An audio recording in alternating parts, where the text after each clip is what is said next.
presented them with charged emotions. The first of the four great events to be presented in the narrative sequences which were created was the birth of the Buddha. Here, Queen Maya is made in the continuing tradition of Yakshis, who stand beneath trees. The name Maya means the illusory nature of the world of forms, and is there as a constant reminder in Buddhist lore. At the event of his enlightenment, the Buddha is depicted meditating under a peepal tree. Mara, meaning to kill, represents the turbulence of desires within us. He and his army are shown attacking the Buddha with a variety of weapons. The Buddha remains serene. The first sermon is depicted with deer below to indicate the location at the deer park at Sarnath.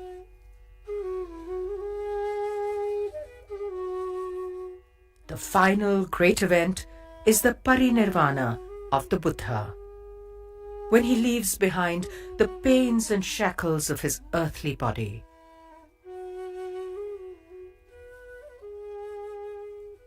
The expression of grief of his followers is dramatic.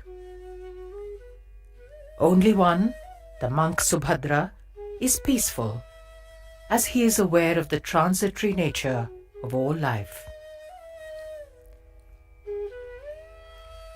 One of the most dramatic contributions of the Gandhara region to Buddhist art was the depiction of Siddhartha during his period of extreme asceticism.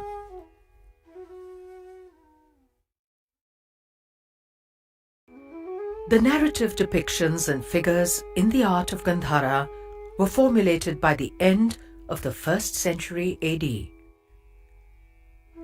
The sculpture flourished at its best in the 2nd and 3rd centuries. The Buddhist art of Gandhara came to an abrupt end in the 5th century with the invasion of the Huns. In the meantime, the tradition of art in the northern plains of India continued to evolve.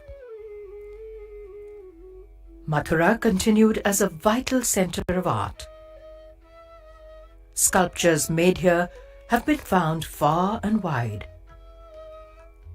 This is noteworthy, as in this period it is sculptors who were usually known to travel, and not the artworks made in heavy stone. These were obviously used as models for the art of other regions.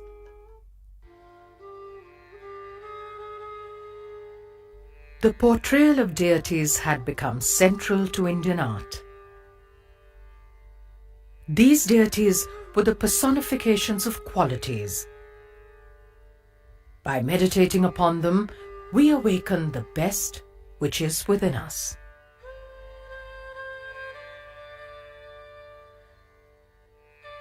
By the Gupta period in the 5th century, the figures of Indian art presented a deep quality of sublime introspection. While living with joy in the world of outward forms, it was an inner journey. In the midst of the noise and clamour of the material world, peace was to be found within.